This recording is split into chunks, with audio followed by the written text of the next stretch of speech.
Have those thoughts ever crossed your mind or no? Well, are we talking about sort of covert operations and Right. coup plots and that kind of stuff? The discourse in Iran is no longer reform. The discourse in Iran is now revolution to change the regime. I don't know if you saw the story or not. Literally just came out from New York Post. Iran claimed it could build a nuclear weapon as supreme leader on Saturday, threatened the U.S. and Israel with toothpick in response. Because you don't need to have war to have that change. I revert How are you back going to to make these guys leave, though? well, okay. When it says death to America and death to Israel, it's not just a slogan. They actually mean it. These guys been in office for 46 years, and they're still in there. Does that make them better at keeping control than your father and your grandfather? Don't you think my father knew what was going to happen? I'm prepared to lead this transition. As the leader or as a advisor? Leading the transition. We'll see what happens. Let the Iranian people See, there's debate too much and decide gray what they area in that want. answer. To be very direct, so let's say Trump wins on Tuesday. This will be the last chance of you being able to do so, possibly in you and I's lifetime. It takes two to tango. Okay? Fair enough? But the leader needs to lead.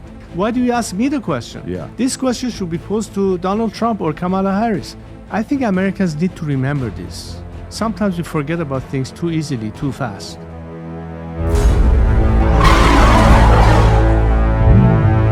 Before you watch this interview, I want to give you a little bit of perspective of this interview versus the first one that we had. The tension in this one was much higher.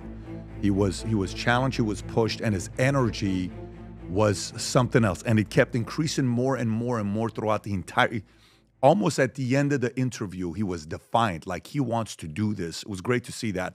We talked about, he reacted to a Trump clip of what Trump's level of commitment would be if he becomes president towards helping Iran. And it was almost as if he was making a case to the Trump administration and to the Iranian people. I asked him, I said, why is it that the voter turnout from the Iranian people in Iran's been the lowest for the last couple of decades? We talked about that. We talked about the executions on an annual basis in Iran under Obama versus under Trump versus under Biden. It was so revealing. Asked him the question. There's some rumors about his father, when he was on his deathbed, he accepted Jesus Christ and became a Christian. He gave his perspective on that because he was bedside when he gave that.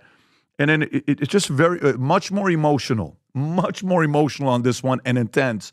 And I think the Iranian people, as well as people that are not Iranian, but interested in seeing peace in the Middle East, you're going to be fascinated by today's sit down with Crown Prince Reza Pahlavi. Enjoy this interview. 30 seconds. Did you ever think you would make it? I feel I'm so close I could taste sweet victory. I know this life meant for me.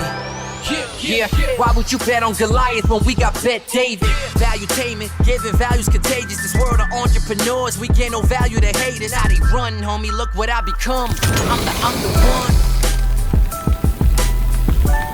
Last time we had Crown Prince Reza Pahlavi on, it got millions of views. So many interested people worldwide wanted to hear about the conversation. It was the first time he had a 3-hour sit-down, which was just dynamic. Today is a follow-up part 2. This is going to come out a day before election when you see this with tensions of Iran, Israel, campaign, Trump, Harris, all these discussions taking place. It's great to have you back on. Good to be back, Patrick. Yes. So I want to start off with a clip that I want to get your reaction to. I had the president here 3 weeks ago, President Trump, and we're having a conversation. And one of the things I brought up was when I was in Monaco, I met a gentleman who worked in all the banking in 21 countries in the Middle East. And I asked him, I said, how bad are the sanctions on Iran? He said, it's devastating. And I followed up by saying, what's going to happen with you? Are you going to be doing anything for Iran to go back to what it used to be in the 70s? Here's his response. I want to get your reaction to it. Go ahead, Rob. Because, and I can just only tell you this, the power is obliteration, okay? It's not, I always say it's not two army tanks running around What's each going to other. happen to Iran with you by the end of your administration? I'm not asking I would like to see Iran be very successful. The only thing is they can't have a nuclear weapon. Are you okay with the same administration and way of governing stays, or would you like to see it go back to the 70s when Shah was running it and Iran was one of the top 3 countries in tourism? We can't get totally involved in all. You know, I mean, we can't run ourselves. Let's face it. Sure. Patrick, We can't run You ourselves. put sanctions, that's going to, they don't have, the people are going to turn and flip on them. It's not going to be I think if you would When have I handed reelected, it over, I told them, right now, make a deal with Iran, they'll do anything. They wanted to make a deal with me. Had that election not been rigged and stolen, I will tell you right now, we would have no problems anywhere in the world. Victor Orban, he's a very tough guy, a very smart guy, and he's. What's your thoughts on his answer? Well, Patrick, without necessarily isolating the question just to President Trump, we need to have two basic understanding of the Iranian quagmire in the first place since the revolution. Number one, and something that has been, in my opinion, the biggest flaw in the way of thinking of Western governments, the U.S. included, vis-a-vis this regime, is not fully understanding its nature. Why do I say this? Because I think if you look at the tactics or strategies of either containment or appeasement or trying to make a deal, was all hinging on a concept of behavior change. And the reason all those approaches have failed is because, unlike governments that may have a strategy or think strategically, this is a regime that is ideological. When it says death to America and death to Israel, it's not just a slogan. They actually mean it. And that's why I've been saying all this time that trying to think that you can come to terms with them and that this kind of regime can coexist with countries like America or France or Germany as Western democracies is simply unrealistic. So the problem is the regime itself. It's not whether you can try to use diplomacy with them or come to terms with them. And the second element that needs to also be understood is that if some of the lessons of recent history that involved America, that led to changes of governments, but with not good results, has created an element of rejection of the idea, are we going to get involved yet again in another adventure that is going to involve U.S. taxpayers' money, that is going to have our soldiers being deployed to, the other side of the world, and perhaps create some apprehension and we need to stay away from it. The reason I use this as a basic guideline is to say that, look, if we understand that so long as the regime in Iran continues to exist, not only the nuclear threat, but many other ways that the regime depends for its existence by creating and fomenting instability and intervening in other countries' affairs, is not going to disappear because it's its nature. No matter what you think, that is not going to change. Number two is that the change that we as Iranians are calling for and are hoping that governments like the US government would understand and have our back for a change does not involve the kind of elements that some people may assume will have to happen. Oh my God, we saw what happened in Afghanistan. Oh my God, we saw what happened in Iraq. Are we going to have yet again that kind of a scenario? In fact, in the case of Iran, it's none of the above. It's going to be totally different as a means of change. But we have to first understand that change of regime in Iran is a prerequisite to a better future that is in everyone's interest. And of course, I can elaborate on that. So I get what you're saying, but President Trump, his answer, his impression is a different impression. The impression I got from it is, he says, I'm always fluid. It's a fluid mind. Last time we used sanctions, we may use something else. Maybe I'll ask you this question. When he was president, this is the chart I showed the president. Economic growth in Iran. He comes in 2016. They're doing great. That's when the nuclear deal was implemented, sanctions lifted. Obama's ending of it, boom. Then Trump comes in. Sanctions are reinstated from Trump. Look at 2018, 2019, right?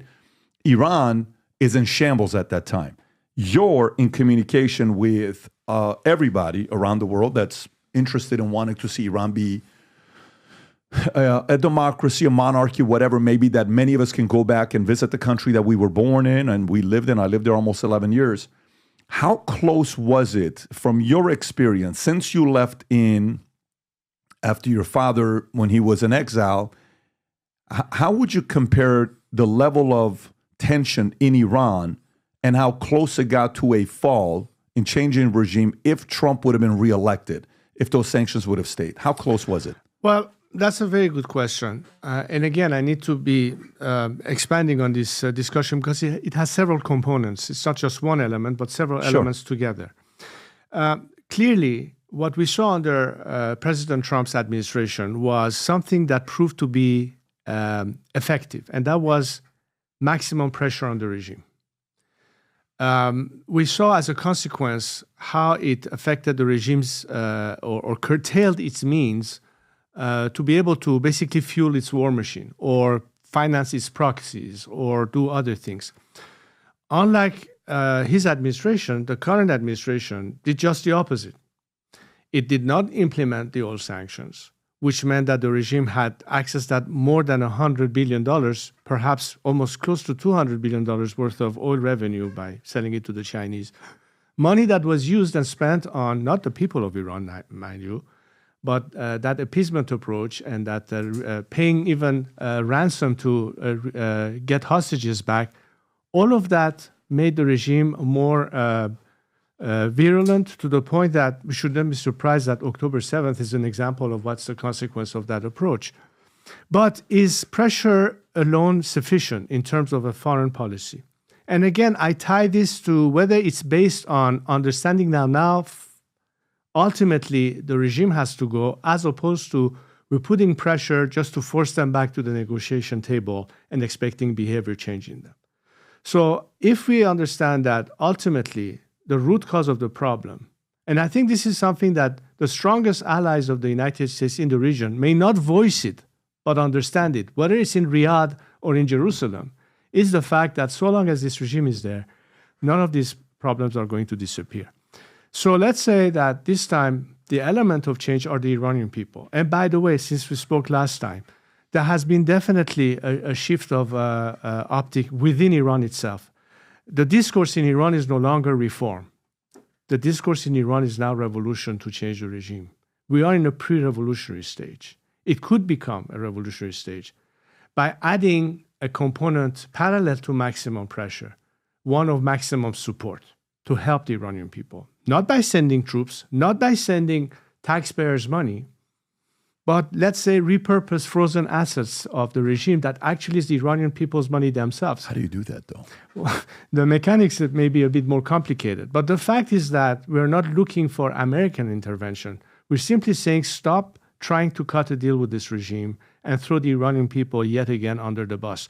This is an opportunity to invest on the people of Iran as the agent of change, very different than what happened in Afghanistan and Iraq. And if you begin to do that, you also add a third component. And that means when people within the system, the bureaucracy, the technocracy that are fed up, the fact that you see that as a result of escalation, people will die, including officers in the military that ought not be put in that position in the first place, and they want out, they will ultimately have an element of perhaps what could lead to maximum defections from the regime, limiting their means to respond. If you consider all of these components, the ingredients for change exist. It's just a matter of deciding to shift your policy from one that continues to be in the maintenance of the status quo of trying to yet again say, okay, if as long as they're not posing a nuclear threat, we can live with them. You can't live with them as it is because they won't let go of their antagonism against the West and particularly the US as a target. Example, the funding and financial support that the regime is spending on in American universities, fomenting anti-Israeli and anti-American thinking, even intervening in the elections process here, or having, as we speak right now, their so-called IT ministers helping the Venezuelans and the Cubans with the same means of internet filtering and what have you, as they have used against Iranian people at home. They won't let go of any of this. So don't assume and be naive into thinking if we can eliminate one of the immediate threats, the rest is going to come into the fold. That's not going to change. They will continue to do that. Okay, so going back, I want to isolate one question. Because there is President Trump. When you're president, Iran's not in your top 5 list of to-do list. It's economy, it's re-election, it's family, it's the border, it's building the wall, it's all these things, the staff, firing this person, hiring the next person, all these things that's on your mind, right? Yes. But to someone like you, Iran's in your top 3 that you think about. When you wake up in the morning, you probably want to find the first stories that has to do with Iran. Why? Your last name, who you are, what you've done, that's your interest, right? If I'm the Yankees general manager, when I wake up, what's the first thing I want to see? MLB, Yankees, trade, all this stuff, right? But if he's watching this, or if his camp is watching this, okay, and you were to say, just want to let you know, what you did in 2018 and 2019, here's how close you were of Iranian people flipping and that place being forced to go back to getting rid of the, all the chaos that they create in the Middle East, whether it's funding of the Hezbollah, the Houthis, all these other things that we can look at. How close was Trump accidentally to cause Iran to fall? How close were they? Well, obviously, the momentum was in the right direction. And this is why he received a lot of appreciation and support from Iran itself, to the point that he even sent messages in Farsi to the Iranian people. But that's with the Iranian people's assumption that he actually means to put the kind of pressure that will give them a chance to then ultimately mobilize themselves against the regime. The very same people who appreciated that approach and toughness by his side, if they think that he's here to throw them under the bus and cut a deal with the regime, will be the first one to react negatively to it. Now, I'm not saying this only from the point of view of... Is this the one you're talking about, the tweet in Farsi? Among others. Okay. I'm not saying this only because I'm Iranian and I care about the Iranian people. I think... You mind if I read this to the viewers? Yeah, of course, please. This is in January 11, 2020. To the brave and suffering people in Iran, I've stood with you since the beginning of my presidency, and my government will continue to stand with you. We are following your objections closely. Your courage is inspiring. That's his message, and he tweeted that at Real Donald Trump in Farsi. So the question therefore is, which one is it then? Are we going to fall back to isolationist mode all of a sudden? Or are we seeing the results and the feedback on public opinion? Because, look, I think one of the issues that comes across the desk of analysts or specialists or people who want to have a better understanding of whatever country we talk about. It could be North Korea, it could be China, it could be Iran, it could be whatever. Isn't it about understanding the actual thinking of the people in that country? Let me go way back. Just to give you an example, do you remember, of course, immediately after 9/11, what was the mood on the streets of countries in the Middle East following September 11th? What was it? Do you remember Al Jazeera television and showing, people rejoicing on the streets of many of these so-called allies of the United States? Celebrating the September 11th that there was an attack on the U.S. and America, got caught off guard, and it was an embarrassing moment for U.S. and they're celebrating that embarrassing moment. And do we remember also that the only country where people went on the streets the same evening after the attack, holding candlelight vigils in sympathy to the victims of the September 11th attack, were the people of Iran. Iran was the only country which its regime has the most hostility towards America, but the people have the most sympathy for America. I think Americans need to remember this. Sometimes we forget about things too easily, too fast.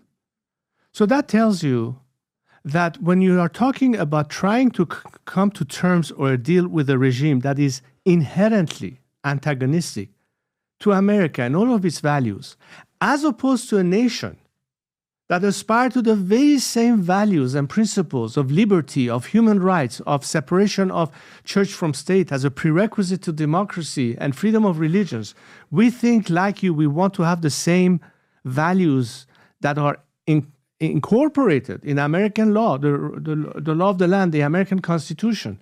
Even if you look at the way Thomas Jefferson was inspired by Cyrus the Great, who was the first one to bring about the very principles of human rights by liberating Jewish slaves in Babylon and helping them rebuild their temple in Jerusalem.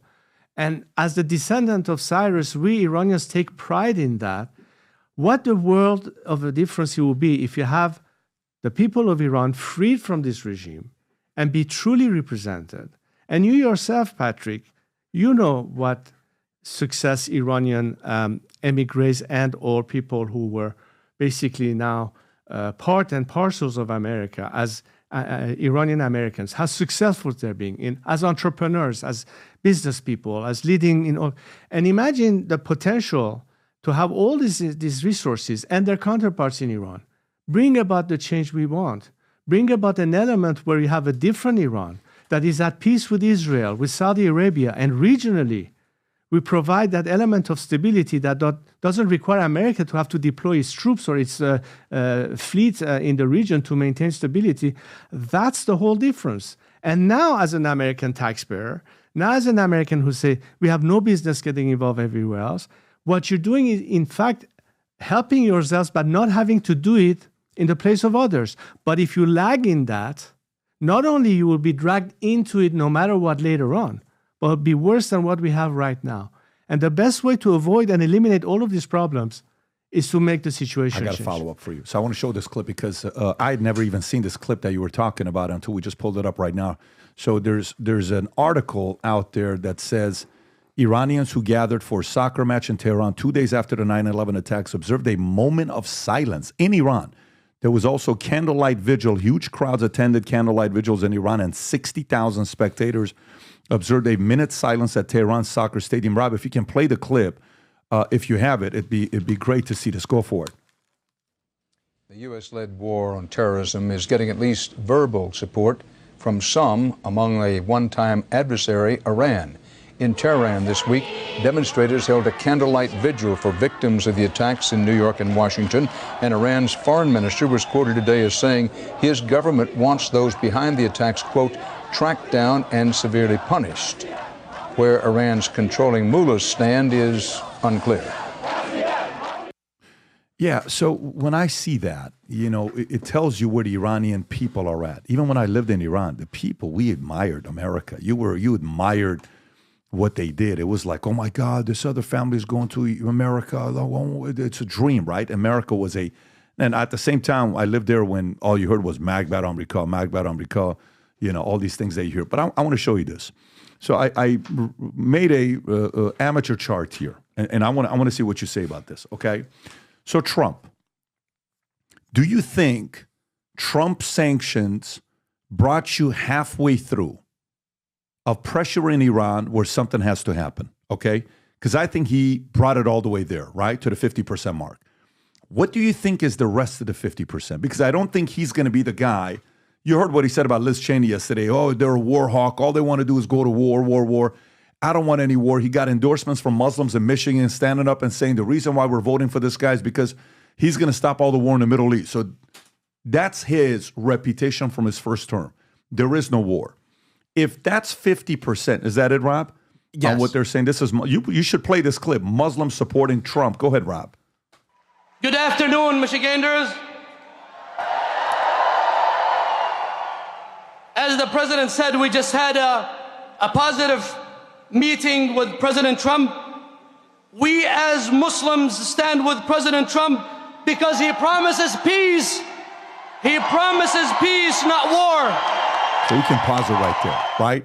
So Muslims being behind him because he's going to stop war, which means Trump's probably not going to be, you don't know, but we go based on first administration, he's not going to be sending troops to Iran to help him topple or regime, all that stuff falling. If he's saying, guys, this is how much I'm going to do for you, the rest is on you, what do you think the rest is? Well, again, it's a perfect question. And also, I would like to take this opportunity and to say that in our optic, at least from my viewpoint, and I think many of my compatriots share this analysis, we're not asking for America to intervene militarily in the first place. If nobody wants war. And war is not going to be the solution either, because you don't need to have war to have that change. I revert back to... How are you going to make these guys leave, though? Well, this is a regime that is extremely repressive, meaning that the Iranian people need to have an element of having, a fairer chance to succeed. This is not going to happen without having what I was suggesting earlier, that parallel to maximum pressure, have also a campaign of maximum support. you're right in your chart of saying that he came halfway. And in fact, if we look at all the charts that we have seen, if you look at the way the regime was curtailed, the fact that the level of executions in Iran was half of what it was between the Obama administration and the Biden administration was in fact as a result of the regime backing off because they were facing something, pressure. You know, the old adage of peace through strength. But let's define what strength means. Strength doesn't mean that you divest completely without having something to replace it with. Strength doesn't mean that you always have to have boots on the ground to enforce your interests militarily. Strength means that you find the right allies, work with them, but you need to nurture that. You need to be able to give them the footing they need to be able to succeed. What can bring change in Iran? Let's analyze that for a second. And how can it tie into what I think would be part of the foreign policy of, let's say, the American government? I still believe in the principles of civil disobedience as the method for change, nonviolent civil disobedience. And most of the Iranian people so far has abided by that. But they need more help. They need more help in terms of making sure that they're not cut off from the world. So internet access is one thing. Then we need to be able to help Iranian families, particularly that of political prisoners and blue-collar workers, because I think the quickest way to paralyze the system from within are ultimately labor strikes. And we need to be able to support that. Right now, if an Iranian family that is living in Germany or in America or in Canada or anywhere else would like to send some money to help somebody inside Iran, we can't under the sanction rules and OFAC. We are limited in terms of being able to help our kind. So the problem is that the bad guys somehow make the money by undercutting the sanctions, but the good guys are unable to help each other because they are limited by means. So I think there's so many policy changes that could change that aspect, but it needs to be implemented by whatever government. In other words, America doesn't get directly involved, but there are certain things that can make it easier for us to operate. One of those elements, as I indicated, was there are a lot of frozen assets that belong to the Iranian people in the first place. And this can be a means to fund and finance many elements that would be helping the people inside Iran. The money's not going to them. Even the frozen assets you release, you have to go through the current regime that is going to spend it. When you hear stories that Khamenei's family is worth $95 billion, is that accurate? Do you believe that? I don't know, but I wouldn't be surprised because definitely the symbiosis of the mafia, that is the IRGC working with the regime, helping each other, has really enriched them while the people are starving on the streets. Now, yeah, maybe it would be, people would say, okay, how do we actually get that done? But I believe in the principle of when there's a will, there's a way. And I think one of the things that can be done is to make it possible for Iranians to help one another. The Iranian diaspora has means to help their fellow compatriots. But if you ask them right now, can they actually help fellow Iranians at home? It's very complicated under the sanction rules. So I think there has to be some modification. So one thing that President Trump did, and again, part of your chart, he put the IRGC on the list of terrorist organization. The Europeans have yet to do that, but that was a courageous first step of indicating we know where we can hit the regime when it hurts. You can even expand on those sanctions for purposes of imposing even more pressure on the regime. But that won't be sufficient for the change we are seeking. What we are seeking is to have also a campaign of maximum support. Now, very short of what some people may assume, are we going to yet again be forced to engage or intervene militarily? So let's say we all understand that America doesn't want to go to war. I'm sure whether it's the Democrats or the Republicans, nobody wants to go to war. We don't want anything to lead to a war. But let's understand one thing. The other side will continue to use every means at its disposal to force conflict because they have lived with that all these years. If you come to think of it, Patrick, don't you think that they've been given ample opportunities since the Iran-Iraq war ended to come clean and to change? How many times we have seen succeeding U.S. administration attempting that? Let me go back to the days of Ronald Reagan. What happened after Carter lost his presidency and the hostages were taken? We are about 2 days from the anniversary of the American hostages taken in the U.S. Embassy in Tehran. President Reagan dispatched Robert McFarlane with a Bible and a cake to try to humor Rafsanjani at the time. Let's not forget that. And one after the other. Bush father came and said, the world is less threatened right now, or something to that effect. And of course, that resulted with, okay, now that we don't have to worry about the Middle East, let's elect Bill Clinton. And Bill Clinton came in, and then he had to face the situation in Bosnia and what have you. And then we came to later on, 9/11 happens. George W. Bush decides to take down Saddam Hussein, which actually was net lose for America, win for the Islamic Republic as a result. Then we came to the Obama era. We tried JCPOA. We saw what happened, that even after that, the regime started taking hostages and even more hostages. Then we arrive at the Trump administration. We saw some effect of his pressure and the regime backed off.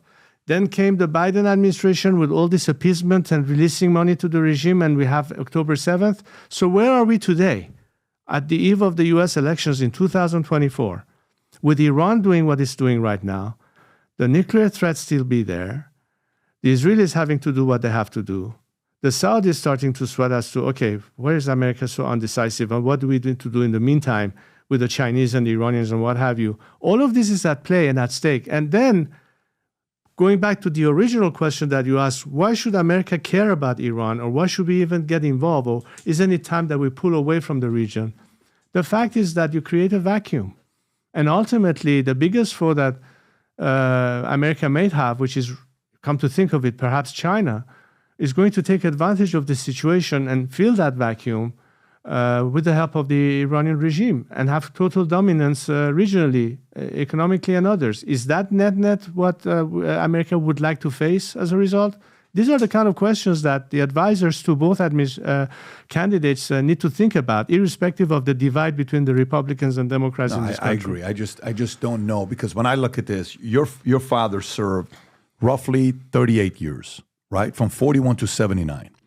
Your grandfather served from 25 to 41, roughly 16 years, right? These guys been in office for 46 years, and they're still in there. So what does that make them better at keeping control than your father and your grandfather? Because when you look at a couple of reports, you're talking about executions. Look at this here, Rob. So 2008, Obama gets in, okay? 350 annual executions in Iran. What happens? Goes up to 402, 546, 676, 580, 687, 753. Obama's last year, he had the highest level of executions in Iran. Last year, Trump comes in, drops immediately 50%. 530, 517, 273, 280, 267. Boom. Biden comes back in. 333, 582, 834, just skyrocketing to the top. And we just have 2023 numbers. And Rob, if you can pull up some of the reports that we have on what just happened with executions, not this one. Matter of fact, let me just, let's stay on this and I'll go to the next one. Show the other chart, Rob, that shows who was the most favorable by the Iranian people. I'll give you the thumbs up on the chart that we have so you can just go to it. It's a chart that shows how favorable was the Shah, how favorable was your father, how favorable was Mossadegh, how favorable was Khomeini, and then Khamenei. And when you look at this, here's what you'll notice. The blue is very favorable. The navy blue is somewhat favorable. Gray is somewhat unfavorable. Red is very unfavorable. Green, no opinion. Look at the left. That's your grandfather, I believe. Yes, he's your grandfather. 1870, 1944. 41.4% very favorable. 17.7% very unfavorable. Let's just focus on those two numbers. Your father, 32.8% very favorable. 18.4%, unfavorable, very unfavorable. Go to Mossadegh. A lot of people say, Mossadegh was the guy. He was the modern-day Bernie Sanders. 16.4% very favorable. 12.7% unfavorable, right? Then you go to Khomeini, 1902 till 89. I lived 10 years in Iran under Khomeini. 20% favorable. Look at the unfavorability rate. You got 58.6% of Iranians unfavorable. Khamenei today, 20.4% exact as Khomeini. Favorable, that's 1 out of 5. 62% of people, that's 3 out of 5, are unfavorable. Even though that's been the case since 79, they've been able to keep reign for 46 years. I mean, how are they able to do this while there's no data that benefits that they're doing the right thing for the people of Iran long term? Well, one aspect is, of course, repression. And I would add to this chart the fact that if you look at the turnout in the most recent elections in Iran, it was the lowest ever. It was the lowest ever show of people to participate in the elections in the past 46 years that you mentioned. Again, showing the element of people moving away from the reform discourse into a change of regime discourse as a rejection of the system. But when you say the lowest ever turnout, that's not a good thing. No, I mean, they didn't participate in the regime's elections. So this is the one you're talking about, right? I'm talking about the fact that the regime itself admits that Iranians are not supportive of the regime. No, but Iran's presidential election voter turnout, right? 39.2%, 2024. Right. The second closest, 48, 2021. The way I view this, and please push back, I view this as they've given up. No, that means that they don't validate the regime or basically, the regime always tried to tell the world, look, we are popular, people are participating in our elections, which was, of course, a fallacy and a farce to begin with. But they always use that as a pretext to claim legitimacy. Yeah, people on purpose don't participate by saying, we boycott the elections. No, the way I see it is the following. You know how American polls will say, Hillary Clinton's it's the favorite. I mean, it's just such a massive landslide victory, Hillary Clinton over Trump, and then Trump wins polls, right? And right now with all these conversations that are going on, it's like, it's going to be done. It's over with. And it's like, no, you guys got to go vote. We need voter turnout. Sometimes people stop voting when they think their vote no longer matters because it's not going to happen anything. The way I read this is the Iranian people feel defeated, that their voice doesn't matter. You read this differently than I do? Yes, and I'll tell you why. Because, look, if we assume that when in countries that hold free and fair elections and candidates are not pre-vetted or pre-approved or eliminated by some kind of a filter mechanism imposed by a regime, then of course people have all the incentive to make the difference by voting their conscience. But when people know that it doesn't matter what they say, the regime is going to manufacture an outcome. We saw that at the Green Movement, what happened with Ahmadinejad and Mousavi. This is 2009. Okay, look roughly. at that. No, stay on that, Rob. Go back. You see, that's the highest. That's 84.83% voter turnout. Because they were still in the mindset of reform, despite the fact that they knew that their candidates are filters. But the way I view that is the fact that I see 84.83 as hope, that they had hope that something could happen. 39.92 now split in half. I look at it as Iranian people have no hope right now. Look, you're right, because if you go back to even before the Green Movement, if you go back to the days of Khatami, 21 million people in Iran voted for him. What year was that? This is 2019... 97? What year was roughly, yeah. Okay, so look at 97, almost 80%. Well, why? Because there was a generation saying he's the first guy to talk about reform, talk about promises of liberalization and all that. They had a lot of hopes, and guess what happened? The regime started going after the students, threw them for their dormitory rooms to their death, and Khatami at the time said, don't forget one thing, I'm here to protect the regime. That was the first sign of being rejected. Fast forward to 2009. Again, the Iranian people were standing there. They were chanting slogans in English, not to practice their linguistic skills, but to send a message. Obama, Obama, Yaba Una, Yabama, which means Obama, either you're with them or with us. Right. Again, another letdown. But I'm studying this data. When you look at a leader, a voice, somebody that's able to rally and get people to go out there and want to do the work, they don't have somebody right now. And I tell you, because the mindset there, and again, despite the fact that people knew that, they used to use the terminology انتخاب بین بد و بدتر, the choice between worse and worse. even worse. Yeah. Okay, right. That's not really a choice. Right. But if you're forced into it, you have to. But that, what shows in the latest statistics, I don't read the way you read it as a deflation or loss of hope. I mean it as a sign of rejection, that the regime can no longer claim legitimacy by saying, look at the rate of participation Iranians have in the election. Yeah, but that's our read. We may agree to disagree. Oh, that's totally fine. But that's our read on it. Right. Why? Because they are tired of this game. People said, you know what? This regime is not going to reform itself. And the reason I have to insist on this point, Patrick, is because it's the key element for world leaders and foreign governments to understand the change of dynamics and paradigm within Iran itself.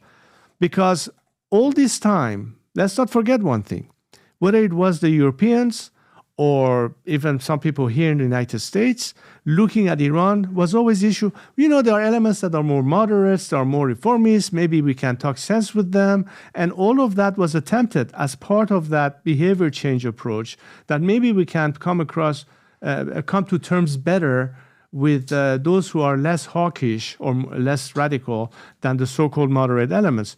But at the end of the day, when you look at the behavior of the regime, irrespective of who was at the helm, the attitude was basically one and the same. So it didn't make any difference what Khamenei will pull out of his bag of tricks and say, this is the next president. Same thing with Raisi and company, all the way to the current guy. Why? Because this is not the people's choice. This is the regime choosing who they would like to bring out of the ballot box, which is a complete mockery of any elective process, which is why it's important for the votes to be counted in countries that respect the principles of free elections and free and fair elections, America included.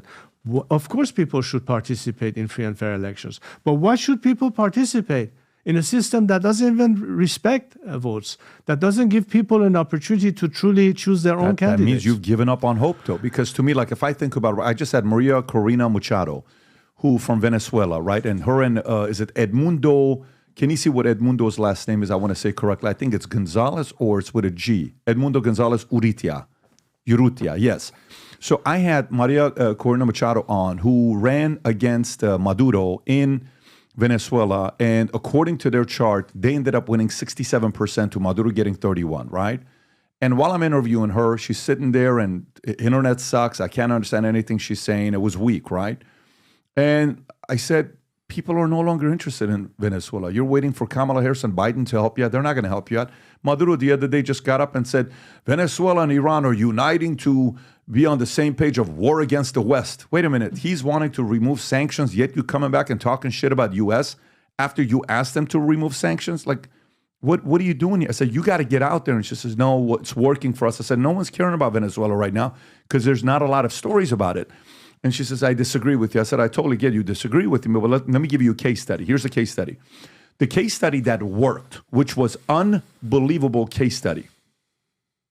I'm in Argentina 6 years ago. I don't know, 4, 5, 6 years ago, let's just say. And I'm going around and I'm always interested in what the people are going to say. So tell me about your government. Oh my God, 30% of us work to take care of the other people that are no longer working and they're just getting handouts and we're so sick of it.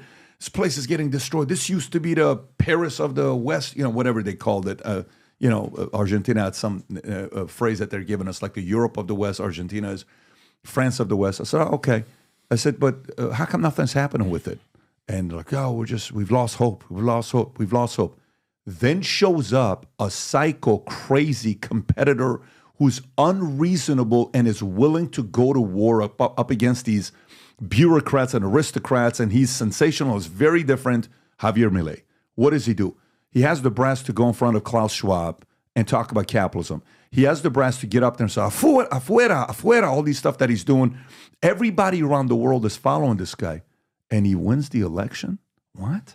And he lowers inflation? And he's able to get the economy back to a little bit of normal and is able to go up against all these guys. And how did he pull it off? He was able to inject hope into the Argentinian people.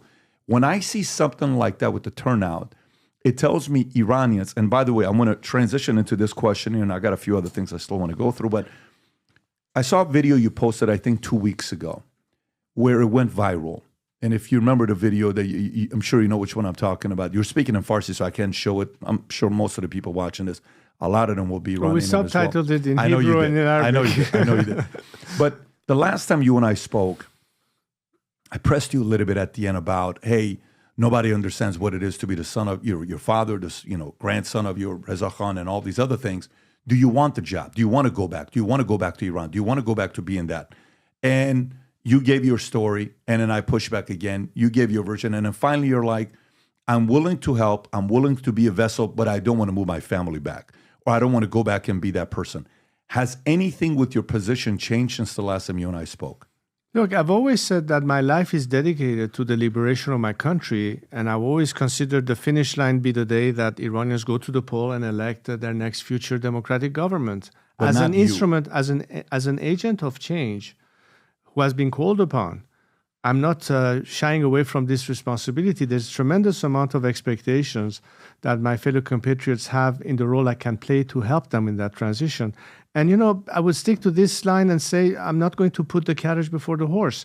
I think we need to get to the point that then everybody, including yours truly, can say, okay, what's next? But we need to get to that point. And I need to remain focused because I don't want people to be distracted as to a bunch of hypotheticals. You think that way has worked? Pardon? You think that strategy has worked? Well, certainly I get the feedback from Iranians that is positive because they see that I'm not doing this for me. I'm doing it for them. That's a big difference. But again, so you have to realize, I would like to see, you and I have a similar desire. I do as well for different reasons. However, the difference is the following. Do you think, are there people that you believe would make good leaders for everybody to get behind in Iran? Are there people that you know and you see that you can endorse and vouch for and say, if that guy did it, I'd get behind him. If this guy did it, I'd get behind him. If he did it, I'd get behind him. Do you have certain names that you see? I'm certain that Iranians don't lack talent in every aspect of managing and running a country, whether they are entrepreneurs, whether they are specialists or scientists or good managers and what have you. They just need to have an opportunity to show up. Under this regime, they could not. All the talent that we've had either been forced to leave the country because of persecution. They had to live away from their country as exiles. They all migrated and became citizens in other countries. And most of them realized that so long as this regime is there, all of these dreams and hopes for rebuilding our country will be unattainable as long as the regime is in place. But immediately, once this regime is gone, everything changes. All the circumstances are provided for all of us, including myself, to be able to help and rebuild our country. But I don't think we need to start putting, titles and positions to anything. I think that has to be a process, which is why I say, look, rather than jumping the gun, let's focus on what needs to happen. I'm prepared to lead this transition. I have taken this as the leader or as a advisor, leading the transition, meaning and going being back to the leader Iran. in that transition, and going back to Iran. And of course, I can't do it from a distance. I have to be able to be in Iran. The minute the circumstances are ripe for me to be able to be there safely, of course I will do that, and help with that transition. And then we'll see what happens. Let the Iranian people see. There's too much gray area in that answer. But I don't know what part of it is unclear. No, but it's very gray, and I'll give you an idea what I mean by it's very gray. Okay. And again, it's don't take this personally in any way. It's just my interests are the same as yours. I want to see that place be peaceful. The world, I will feel more peaceful if that chaotic regime doesn't exist, where they look at us as the enemy and the Western, ideology as enemy. And I think the tourism back to the Middle East will increase in ways we've never seen before if that regime is no longer there. And, in business, I know guys that every year they make $10 million, they take 100% of profits off the table, right? And I know guys that they'll make $10 million, they put 100% of $10 million back into the business. And next year they make $20 million, they put 100% money back. And then 10 years later, they make $370 million. Then they're like, okay, now there's something that we can do. The current regime in Iran doesn't reinvest the resources in Iran like the way your father did. Your father put money back into Iran, and these guys are taking money off the table for themselves. That's why Khamenei's got a $95 billion net worth, that whole family, and most people are not aware of it. No, I think, if we go back to case studies of what's worked, Bukele was like this. Boom. I'm the guy. I'm here. I want to do the job. Let's roll. Milei, boom. I'm the guy. Screw these guys. We're going after them. Here's what we're going to do. Here's why. I need your support. And he called out everybody. Trump, I'm the guy. Boom. Here's what's going on with America. The swamp is this. Boom, boom, boom. Everybody got behind him. I'm the guy. So a part of voter turnout being that low means there is nobody that's going like this. There's a bunch of gray area, and no one wants to follow somebody. I've been in leadership and business for a long time. Every time I see a company go like this, there's nobody that's casting a real vision that's clear. The concept of casting a vision, Crown Prince, has to be, in my opinion, I can be wrong, and I'm very comfortable being wrong. The idea of casting a vision has to be boom. It can't be boom, boom, boom, boom, boom. It's got to be boom. Easy to understand, easy to replicate, easy to share with somebody else, easy to say, I'm with this guy. Why? Because of this. And it paints the picture of the enemy clearly, and people realize who the enemy is. On the Iranian side right now, I don't see that. I don't see somebody that's doing this. And I think, frankly, to be very direct, so let's say Trump wins on Tuesday. Let's say he does. Let's assume he does win on Tuesday. And if he doesn't, that's going to get worse the next 4 years, by the way. These executions and all this stuff is just going to get worse. Chaos in the middle is going to get worse and worse because Kamala is way more progressive than Biden is. Biden was a moderate trying to win the progressive vote. Kamala is a progressive trying to make herself seem like moderate, and she's not a moderate. She's never been a moderate, right? So, but if Trump does win, the strategy on Iran needs to be clear now, because you're not going to get possibly another chance for 10, 15, 20, 30 years. How many candidates are going to come that are going to be like this? Trump's like this. Most of them are very diplomatic. So if you don't have another 20 years to do this, that means there's 46 years that Khomeini, all these guys have had it under control. It's going to go for 66 years. I think the Iranian people deserve better to get something right now to say, no, this is our time. We must seize. Let's go. And urgency. Let's go. Let's go. Let's go. Here's why. I don't feel that today. You may say it in a different ways. I just don't. I think the current strategy is still a little bit of gray instead of black and white. Let's roll. Come behind me. We're going to make this happen. Okay, so if you allow me to respond. First of all, I define this campaign as a two-stage campaign. And I have a 5-point plan of how to go about it, not only in phase one, which is now, until the regime is no longer there, and then what happens right after the regime during a transition to ultimately a secular democratic system. And I think part of the reason most of my compatriots support me in this effort is because, in fact, they understand my approach. They understand that the components of this strategy. I have explained it, and there's much more explaining to do and messaging, of course. But it incorporates a vision of how to approach this issue. What is needed for us to get there?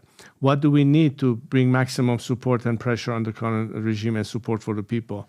How can we have the Iranian diaspora be effective in influencing foreign governments in coming behind this and help us succeed back home? What happens after Iran changes during the transition period? What is the interim government responsibilities? We have economic experts thinking of the first 100 days of how to run that temporary government. We have legal experts focusing on constitutional law, on truth and reconciliation as to what has to happen with the remnants of the regime and so on and so forth. There is a newer project that I've started a couple of years ago, which we refer to it now as IPP, Iran Prosperity Project, which means what is our roadmap to Iran reconstruction and recovery? How can we bring in the kind of resources, assets, investments from companies and expertise to redress our country's economic woes and problems? All of that is part of the strategy, and it's been explained and it's been discussed.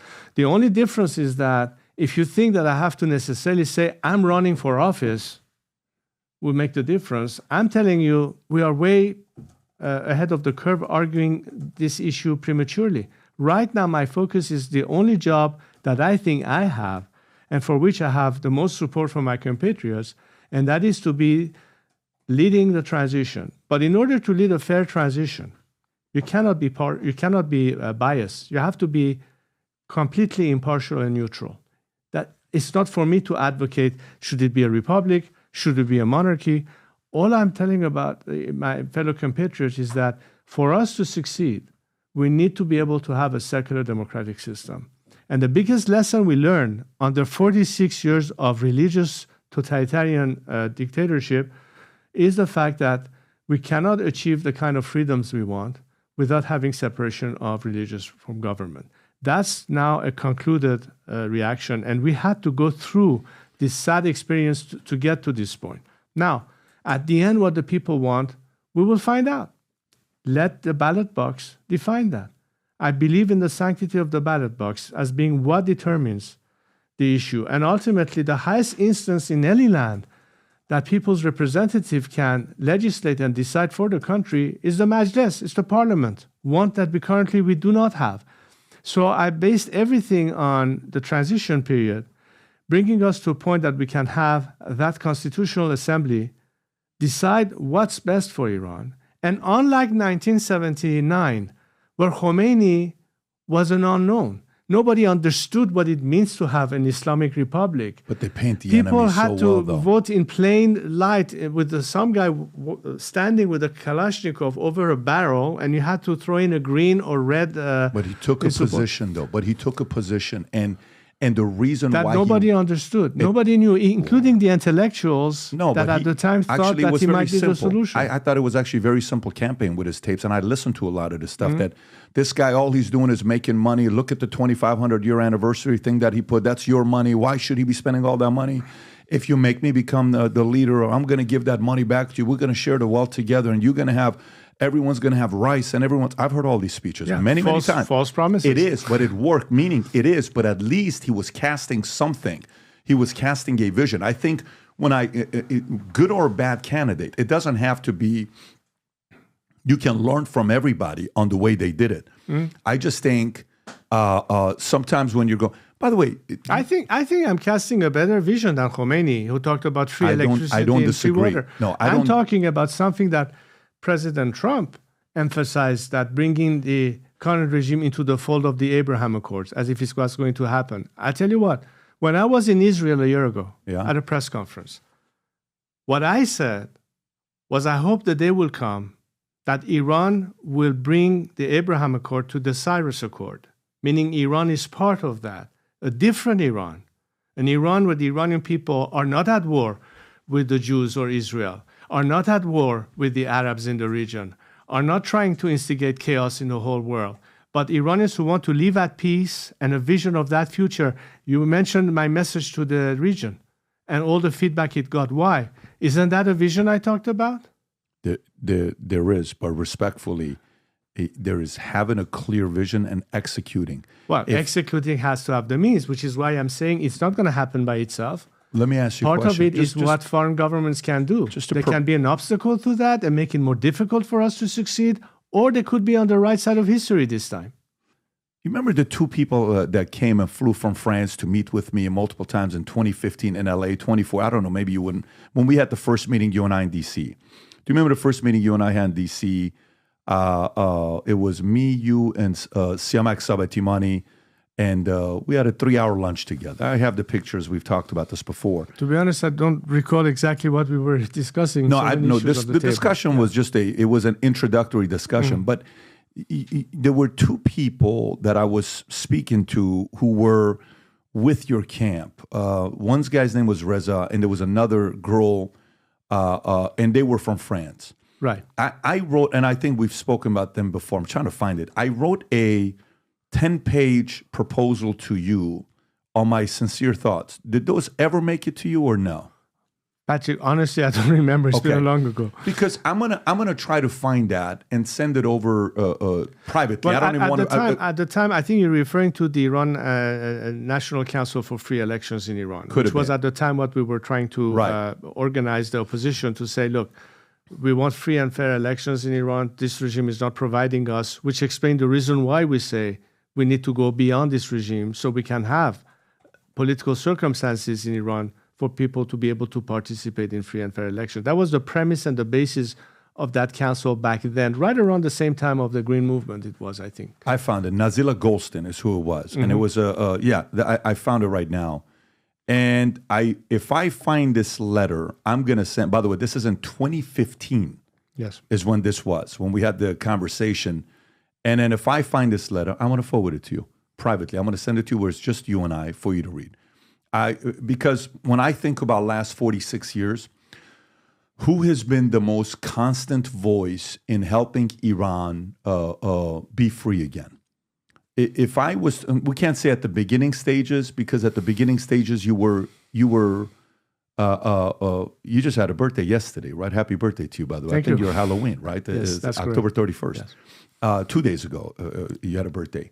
And when I think about, so you're, I think you're 64, Correct. if I'm not mistaken. So when 79, 25, you were 19 at the time. So, and you left a little bit earlier, right? Because you Yes. were doing the fighting. And we talked about this last time. Right. But if we were to say during that 45 years since 79, the number one draft pick, and I'm using an example of sports, the number one draft pick of somebody that can bring freedom back to Iran has been you. If it's been you, I don't know what other names have been up there, but you've always been the top three during that entire time till today.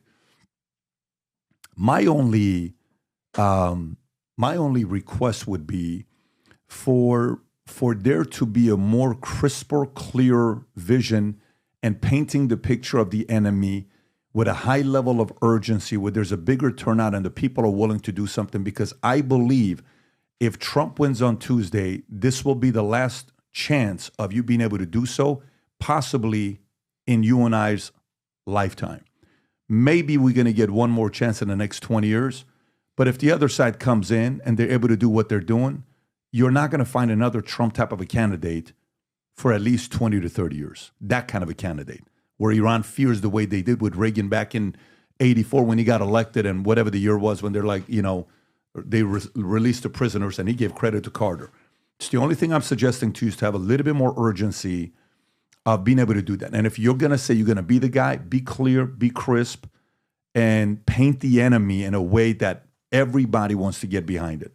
That's an unsolicited advice. You have to do nothing with it. Walk on and say, this guy has no clue what he's talking about, but I'm coming from a place of wanting to see this become a reality. Okay, but let's talk Turkey. Please. It takes two to tango. Okay. Fair enough? But the leader needs to lead. Okay, but I can only do as much as I can doing my part together with my fellow compatriots. Okay. The element that has been missing all these years was not the fact that Iranians are not resilient, not the fact that you say they have given up hope. I say if I had given up hope, they wouldn't still be on the streets fighting, getting shot in the eye. 39% voter turnout, worse than 20 years. That doesn't mean that I've given up. The fact they are resilient on the streets, but they are also sending a clear signal to the world: we're not going to validate or legitimize the regime by participating in their mock elections. That's the way you ought to be reading it, because I think that's the correct read, not one that are deflated and given up. If they had given up, they'll be at their home and going about quietly into the night. Cast a clear vision. But that's just to set up the Right. scenery. So what are we saying? What am I saying representing that alternative and ask that the Iranian people have? Right. What is the ask of the Iranian people from the U.S. government? Let's try to analyze Sure. that. Number one, they say, we are your natural allies. Mm-hmm. You keep throwing us under the bus, ignoring us, and trying to cut a deal with our enemies within the status quo. In what other ways can we tell you that while we've been killed here, repressed here, Mm-hmm. and we are the people that can come to terms with you, you don't even need to persuade us. We want to be with you. We want to rejoin the free world, but you're not helping us in any way. Every opportunity that we spoke, you have thrown us under the bus. And I think the question is perhaps clearer: should it be President Trump winning the elections in a couple of days as opposed to Kamala Harris, which probably is going to be a continuation of the Biden administration? I have no indication that that has changed drastically in terms of approach. But let's say if it's President Trump, is it going to be a halfway job? You raise it yourself. Is it going to be, okay, enough pressure, they give up on the nuclear, then we can pack our bags and go back home. We don't want to get involved in any conflict. And the Iranian people say, hold on, what about us? What about what will happen to us Iranians? And by the way, again, let me emphasize, Patrick, I'm not talking about this only because it suits and benefits the Iranian people. It will affect every country in our immediate region. I know this because I talk to them. I talk to Israelis, I talk to Arabs, I talk to Lebanese, I talk to Iraqis, I talk to Syrians. I know even Pakistan and Afghanistan, of course not the Taliban, but I can tell you what the sentiments regionally is. A change in Iran will affect everyone positively. I don't disagree. Well, I'm not sure if the current apparent things that we can read between the lines of You're saying Biden what and President Kamala? Trump has said. No, President Trump. Okay. I'm talking about Right. President Trump. Where is it exactly? That's a foggy area. You were telling me that I'm being gray. I think I'm clear as it possibly great. be. And so let me push back. But let's do this because this is what We're doing our part, but we Right. cannot do it all by ourselves. I also said one thing to Do you Iranians. think Bukele did it because U.S. helped him? Do you think Milei did it because U.S. helped him? Do you think Milei and Bukele did it because U.S. got involved and they were able to do something?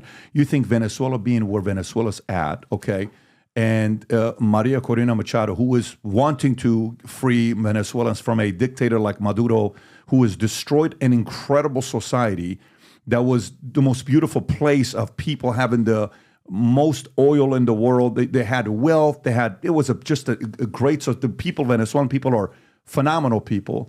Do you think that regime's going to fall with just the help, or do you think some of these guys that are making it happen, there's only so much the regime can do? There needs to be somebody that's just a relentless, crazy, direct, visionary, crystal clear that people are going to say, I'm going to go and do something with this here. I just think that's been soft the last few years. And all I'm saying is, if you walk away from this interview and you and I, you're like, you know what? Who the hell does this guy think he is? I'm comfortable with that.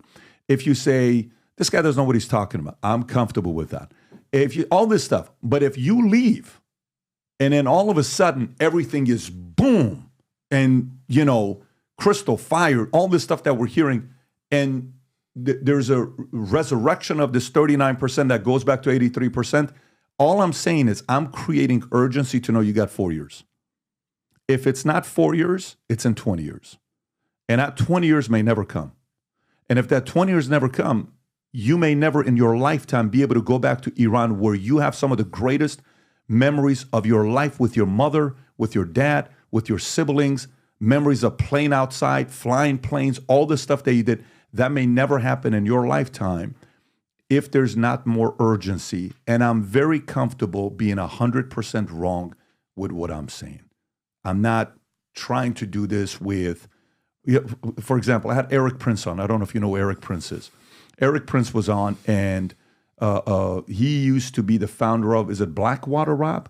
Blackwater, I don't know if you're familiar with Eric Prince or not. One of the things I asked him, I said, if you were to be giving the assignment, I don't think this is the one, Rob. I think you got to go to the second one. The first one is the fact that father, you know what I'm talking about. There's 2 clips. You got to go to the second one. And I asked him a question about what to do with Iran. Here's what his answer was. I'm curious to know what you'll say about this. Go ahead, Rob. Like some ideas. If we wanted to bring democracy back to Iran, and whether it's a revolution and change the regime. Come on, man. How would you go about doing it, Eric? Of course I've thought about that. Do you think I'm going to talk about it on camera? Give me 3 things. I mean, it's just this. First of all, we have a small podcast. Probably 17 people will watch this, okay? And the 17 people that watch it, they're all going to be Iranian, just so you know that. But if I know you can't, do you in your mind know? Like, do you? I know exactly what I do. You know exactly what you would do. Absolutely. Who else knows?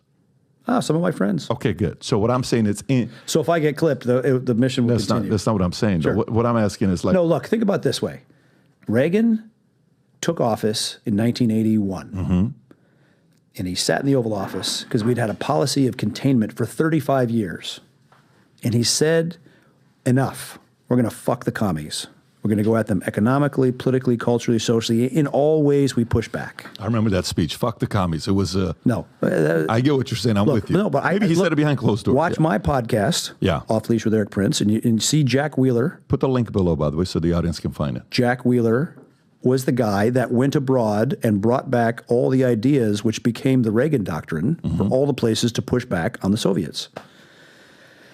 And I mean, he's the closest thing to a real life Indiana Jones. Anyway, I digress. What they did, what the U.S., working in concert with the Catholic Church and MI6 in Poland, provided communications equipment to the shipyard workers, the Solidarity Movement, students, farmers, the church, all sorts of communications, and that the means to communicate is essential. There's a fantastic book called The Dictator's Handbook. You can pause it right Great now. It's book. actually a very good book. Dictator's Handbook's a very good book. So the reason why I asked him this question is because U.S. military is probably not going to get involved. They're just not going to get involved. They don't need to get involved. Right. But if they don't need to get involved, and Iranians are sitting there thinking their vote doesn't matter anyways, 39% turnout, you're going to need to find a creative way to get in there to do something outside of the way that it's been, right? How is that strategy going to be just without U.S. military involvement? When I asked him, he's a private military contractor. He's done a lot of work for a lot of different people. I think one of the biggest contract he got was a $600 million contract, Rob, if I'm not mistaken, with the CIA. This guy was one of the most hated guys in America, right? Have you thought about anything like this with PMCs? Look, let me go back to what you were pointing at before. Part of the reason I enjoy so much popularity, respect, and support by Iranians, including the Gen Z, is because I've stayed the course for 44 years. When I was first in Cairo sending my first message to Iran, at that time, the Carter administration brought pressure to impeach the satellite transmission to be made so that people in Iran could hear my message. Okay? So I never depended on any foreign support in order for us to achieve our freedom. In fact, I've been telling my fellow Iranians we should never depend on anybody else than ourselves. But it would be so much easier for us to succeed if we had support from the outside world. That's the game changer. Look, Nelson Mandela could tell you this if he was still alive. Lech Walesa, Václav Havel could tell you how different it was because they actually had support. When was people like Sakharov or for that matter, the dissidents in the Soviet Union in Siberia lose hope talking about Ronald Reagan, the day he called Russia an evil empire? Yes, I've been saying that. Twice we've seen how the West prevailed during the Second World War, putting an end to the Nazis because you had a Roosevelt in Washington and a Winston Churchill in London. And then you had Ronald Reagan in Washington and Margaret Thatcher in London. Today, facing Putin and Xi in China and Russia, what is the equivalent in the Western world? We shouldn't be surprised, therefore, that regimes like the one in Iran survive all these years because A, the misread on their attitude and nature was a big flaw. But now in 2024, when people in Iran are on the street fighting the fight, they know that I'm not a miracle worker. They know that we need to have some foreign support. They know that I'm not sitting back waiting for some military coup to occur for us to succeed, because I've said that. I said we don't require any of that. What I did say, however, and continue to say, and this is my message to both candidates that in 2 or 3 days will end up winning the elections in the US, is understand where Iran and Iranians are today. Understand where the Iranian people are and where the regime is. You should focus on the Iranian people for the first time in 45 years, as you put it, as opposed to focus on the regime and what should we do with this regime. Because the regime will never give you the solution to the problem. The Iranian people, on the other hand, will. My entire strategy is based on the Iranian people prevailing over this regime, because they'll be the first one to tell you and I and the rest of the world how similar in thinking and values they are with Americans, with French, with Swedes, people living in free countries. We have absorbed all of that. We are dying to get there. And the only obstacle between us and the free world is this regime. So, what is our ask, therefore, from the would-be next government? And I agree with you that we don't have all the time in the world. So, that's exactly where we have to have a meeting of minds. So far, we've been running on parallel tracks. This is only this much that I and my fellow compatriots could do under the best of circumstances. Is it enough to tip the balance? I don't know. History will tell us, but I can tell you one thing. We can increase dramatically our chances of success if this time we have government to say, we had enough with this regime. It is time we look at the Iranian people in an alternative. And let's give them a chance to succeed, as opposed to give a regime a chance to change its behavior. If that shift of strategy begins to be marked in terms of American foreign policy, we're finally getting in a direction that could lead to a proper solution. What do you think about what Eric Prince said, private military contractor? Well, I don't know what he said because I don't understand what was the substance of it. The idea of using a PMC to go inside and, raising enough money to be able to have someone like him go help with the regime. Have those thoughts ever crossed your mind or no? Well, are we talking about sort of covert operations and coup plots and that kind of stuff? I don't think that the change in Iran is occurring through those means. But look, we saw what happened in Iraq and the de-Baathification process.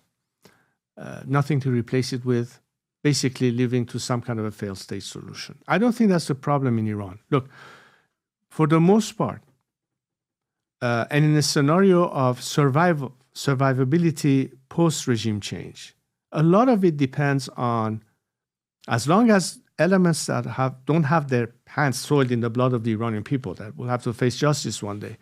But imagine how much you can maximize defections by telling those elements that they can survive regime change, that they don't need to stick with this regime to the bitter end, thinking that we are coming back with revenge and want to settle score with the people who repressed us for 44 years. Iranians are tired of war, of conflict, of repression. They want to be able to breathe and free and live normally, but they need to be given an opportunity. We're bringing structure. We're bringing principles of rule of law. We're bringing elements that are the prerequisites to what modern society depend on to survive. That discipline, that understanding, I believe, exists in Iran. Don't think that the Iranian people have been brainwashed. In fact, you mentioned something that was interesting. In your own childhood, that you were raised in a climate that in schools they were teaching you to chant slogans of death to America and this and that.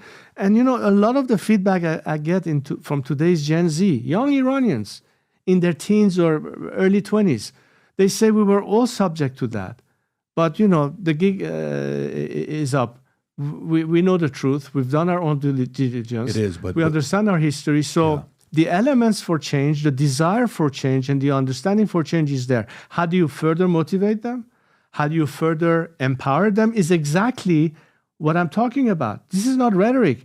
How can you empower people to actually succeed against extremely repressive regimes? So I've been working on It's not going to be cool by some special ops undercover things. I don't think that's the solution. I'll give you a crazy thing here. So I wrote this book, The Academy. Mm-hmm. The story, The Academy, I've been working on for 13 years. It's a story about your father's in it. It's about the Iranian Revolution, a kid who gets recruited to a secret society, and they help develop leaders that go around the world and do big things. And the villain in the book is a Savak member that turns against the Shah, okay? And when I wrote this book, this villain was the former deputy director of Savak. And I've been writing about this guy for many years. Story gets out. And all of a sudden, this gentleman calls me, and we start having a conversation together and says, hey, somebody wants to talk to you. No problem. And we get on a Zoom together. And he says, I was the former deputy director of Savak. I said, really? Yeah. Okay. Interesting. I'm like, shit, this is the guy. So I said, you wrote a book apparently that you're talking about Savak. Yeah. I'd like to read it. I send it to him. He reads the book. Comes back, calls me, schedules a time. Him and his wife come to my house, and we spent 8-9 hours together. Great conversation. And this is Pahlavi Sabeti, which I'm sure you know who he is, and I'm sure you've had conversations with him, or maybe you haven't. I don't know if you've had conversations with him or not.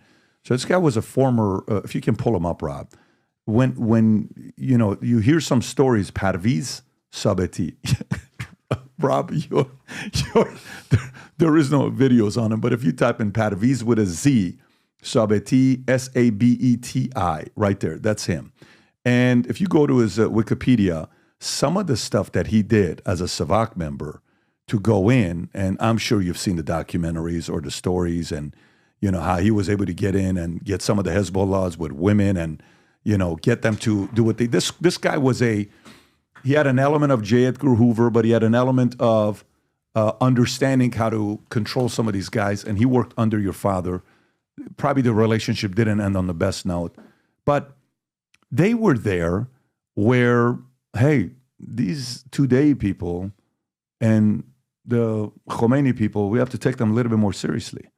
You know, we can't be this naive to think that this guy's weak and he can't topple you and get rid of you, right? So the entire premise of this is of a couple moments of either missed opportunities, naivete, or arrogance that we all flirt with. All leaders flirt with. No one's free from it. Like, it's not like, oh, you're such a noble, humble guy, you're never going to flirt with these things, right?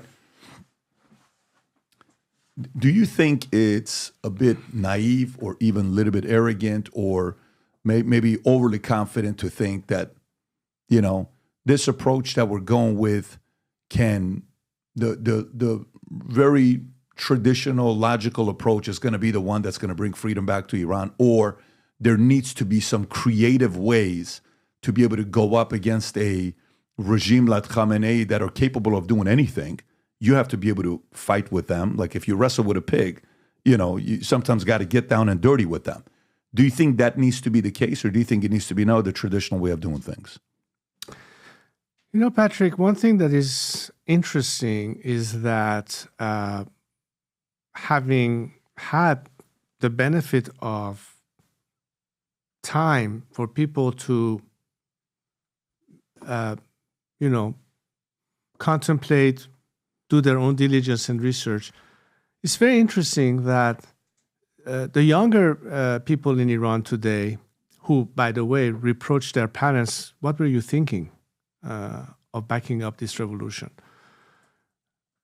were often critical of my father in the sense of, if he knew what was going to happen to us, how could he possibly allow this to happen? In other words, they blame him for having allowed his arch enemies basically succeeding and taking over.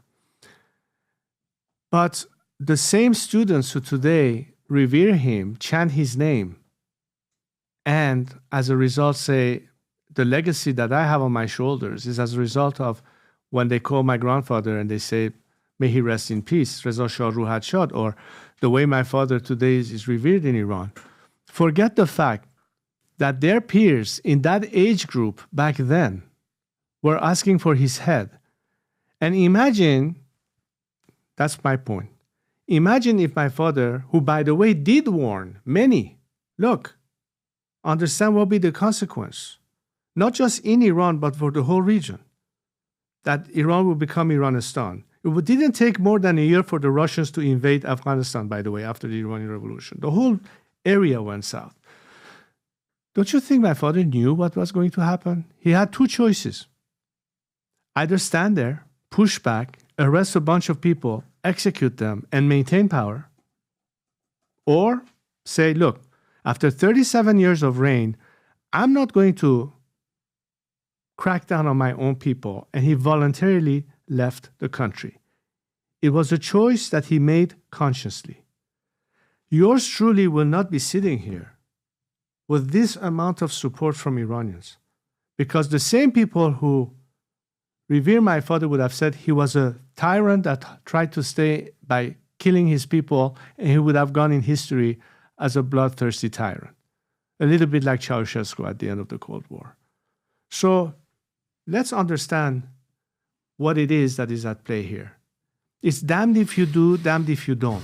Well, I tell you what, I think my father made the rational, logical, moral decision, and which is why people today say that. And I understand why people are frustrated. Some young people say, if he knew all of what was going to happen to us, he should have stood there, fight. Why did he desert us? But they would have said the completely different thing had he actually done that. He would not be known as a patriot and somebody who built that country. They would say, look at this. He's killed so many of us. And the question is, let's assume he did that for a second. would it really have made the difference? Would it really have changed things? There was euphoria at the time, Patrick. University professors were swearing that they saw Khomeini's face in the moon. You cannot reason with that mentality. So yes, there was a huge momentum as a result of the Marxists on the one hand and on the Islamists on the other hand, that certainly did not like our relationship with the Western world, particularly with America. That is the core of this regime ideology. It's anti-Western, anti-Israeli, anti-American thing. As I said, it's not just a slogan. They actually believe that. But today's generation said, we're not them. Today's generation said, whoever among our parents who thought that was the solution, and you pointed earlier that Khomeini had a message or had a clarity of vision, well, today understand what that vision was all about. It had nothing to do about Iran. Oh, but that's irrelevant. It had nothing to do No, about Iran. I understand that, but it just tells you how effective it was. You have to give it credit for effectiveness. Yeah, we can not fool for some delivery. of the people some For of sure. the time, No, but ultimately you cannot fool all of the people all the time. For 46 years, they've had reign. For 46 years, they've had reign of that place with some insane policies. Well, it took the Russians almost 80 years to get rid of communism. Do you want to wait that long? No, I'm not saying we need to wait It's a that long. long That's time. lesson in history. We should not wait that long. But get then that. again, why do you ask me the question? Yeah. This question should be posed to Donald Trump or Kamala Harris. Do you understand the consequences of continuing in a policy that actually That's not their keeps number one. this regime? Well, That's it's not their number one, but it you know doesn't what? need to be their number one. Well, but okay, let's- But that doesn't need to be okay. their number one. It needs to be the Iranian people's number one, not his number one. No, I understand. Okay. I understand. But let's say, apart from domestic American politics, Sure. economy, this, and Fine. that. Foreign affairs. Foreign affairs. Right. Okay, what's at stake right now? A lot. Okay, let's talk about it a little bit. What do you? Which China? angle you want to go with? Sure. Russia, Okay. the conflict with the Ukraine, Sure. the Middle East, the escalation, the nuclear threat, terrorism, radicalism, etc. Today, you're talking about American universities fomenting anti-American, anti-Israeli or Jewish rhetoric, finance and trained by the Iranian regime, and so on and so forth. How could this not be an element under consideration of brushing it under the rug and trying to say, you know what, we had enough with dealing with the Middle East and its problems? You cannot just abandon ship in that sense, because if you think you don't want to get involved, they will keep you involved. They will force you to get involved. And again, you have to think about the solution, not being how can we contain them or how can we expect them to change their behavior.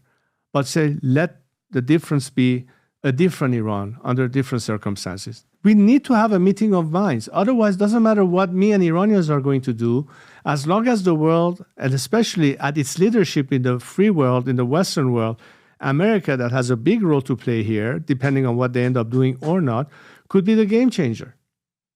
I'm telling you very honestly what I think it is. I don't disagree with you on that point. We don't have time to waste.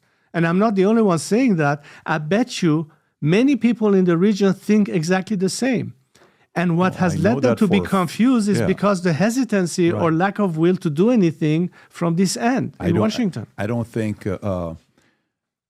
Trump's going to go as far as he's going to go. I think Trump's going to go as far. I think the way he is as a leader. So I had a conversation with his son, right? Eric Trump was here, last week or a week and a half ago? Last week. Last week. And when he was here, he said, when he told me he's running for office, he says, Eric, you're going to run the whole business. What are you talking about? I've never ran this before. You have it. You got it, right? But you got this. You're going to be fine, right? And he has to figure out a way how to make it work. His father was a style of you got to figure out how to make it work. I think Trump's going to help you and say, hey, here's what I'm going to do. Boom, boom, boom. Rest is on you. You want it? Do something about it. That's what he's going to do. I don't think he's not Iranian. Okay, he's an American. His priority is America. Legacy is his mom and dad. Legacy is his kids. Legacy is, Israel, what he's done with Israel. And, it's not, let me see what's going to happen with Iran. I think he will go as far as empowering Israel to choose to do what it wants to do with Iran, but not itself. It'll go as far as helping Israel do it. You saw what's going on with one Hezbollah leader gets killed, then the next one, the replacement gets killed, then the next one gets killed, and the new one just got hired. And God knows he's probably got a few days left. His days are numbered, right? So Israel's doing their part against Iran, but Trump's not going to get involved, right? I think there needs to be a painting of the picture that's crystal clear for something to be taking place. By the way, just out of curiosity, and I know going. Does it at all your father passed away at 61 years old, I believe, right? About. Did it at all mess with you that you're now older than him? Does it do anything to you as a son of your father that he died at 61, you're 64, or no? That thought doesn't cross your mind? Every now and then. Every now and then. It's got to be kind of a little bit strange feeling, right? Well, I mean, a lifetime is a lifetime. There's only as much as you could do in a lifetime, and I hope that I would have the ability to save my country in my lifetime, obviously. So, age does count at some point. You look very healthy, though. I mean, it's just, I wonder, like, in your mind, like... Yeah, look, we are all human, right? It's not unnatural to have this kind of thoughts. But, okay, let's go back to Trump, or what we think that President Trump is willing to do, and where would be his, okay, beyond that is yours. I think that what I'm asking for is something that he would be able to do without going beyond what he likes to do. I know he thinks like a businessman. No businessman wants to have. I mean, war is not good for business. Everybody wants to avoid conflict. We're not asking for conflict. In fact, I think what I'm proposing will help avoid conflict. But if we don't do this part, conflict will become inevitable. And all I'm asking is that, okay, you tried and you succeeded when you implemented in your first term maximum pressure.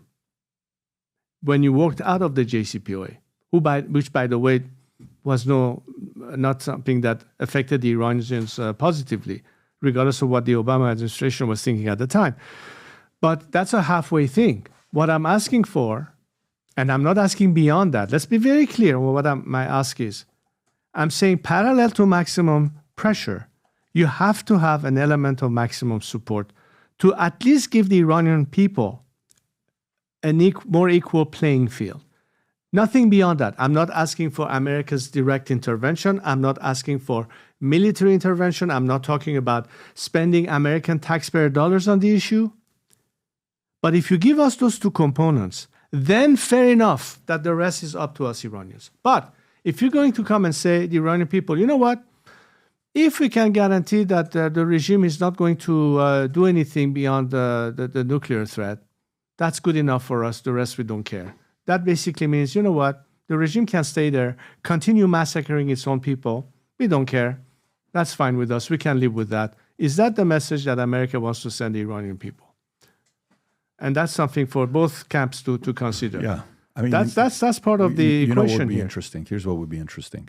Rob, can you check to see, did President Trump ever visit Iran while he was the president? No, but much earlier in his days. There are pictures of him in Tehran, I believe. No, I'm talking when he was president 16. Did he visit 16 to 20 or no? Like, did he go meet with any of the leaders in Iran or no? I don't know if they had any secret meetings in other places. But not public. Himself. I'm not talking public. I don't know. Rob, did you find anything or no? No, I'm searching right now. This is a list of the... Just do Control F Iran. I did, and it's... Nothing showed up. Nope. Okay. So this would be interesting, and I think it would be... I think it'd be a major milestone for, respectfully, to you, Crown Prince, to pull off, is if Trump visited North Korea, which North Korea is a bigger threat than Iran, some would say. In the Middle East, it's Iran, but North Korea, Kim Jong-un, his positions, the stuff he says, very radical. He went there. He visited anybody and everybody. It'd be very interesting if he went and visited Iran and accompanied, you went with him, with the team. Oh my God, that would be a weird visit.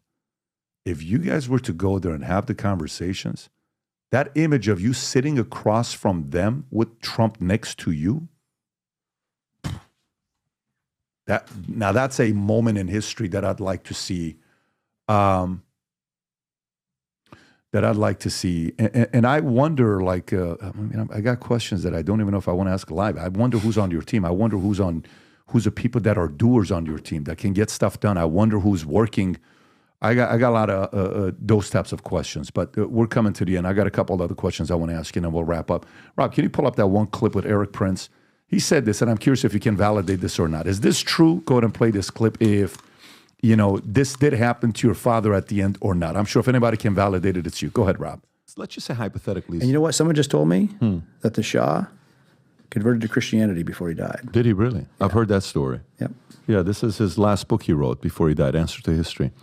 You can I just had right his son there. on. Is that true? Totally untrue. Okay. One of my aunts did, but years ago, before Not the him. revolution. He did not. Prince Reza Pahlavi did. Did that story circulate among some people that they said? I have no idea where it came from, but Okay. it's part of the same webs of lies and. Were you bedside when he passed away? Were you? Yes, with- I was in Cairo in the Mahdi hospital. So if anybody knows that it didn't happen, you would know. Okay. So you just validated the story, right? That was easy to you. Took you a second to Right. say that. You yourself, your faith. How do you see yourself right now with your faith? What do you practice? I would say, in the principles of what I believe should be the case is that I would never question a fellow Iranians what he or she believes in or not. Why I do say that? I think that if you understand that if you have faith or follow a particular religion, it should be a private matter to begin with. It should not matter what you believe in or what I believe in. This is a private matter to us. It shouldn't be subject to scrutiny. It's the guarantee of having the freedom of choice in whatever we choose to believe or practice, whether it's faith or anything else. And therefore, it shouldn't matter what is my faith. Let me And I'm ask you a saying question. this for a predominantly religious country, but the read on the streets today is Iranians will be not at odds with what I just said. They would have been 50 years ago. Not today. Not today, because if you look at what is happening in Iran today, as a result of imposing an ideology, a religious one at that matter, when you look at what happened to religious minorities in Iran, to the Baha'is who are forbidden of having higher education in Iran, to the Jews in Iran, the highest rate of convergence in Iran today is Christianism, believe it or not, under a so-called religious government. And the most mosques closing down, by the way.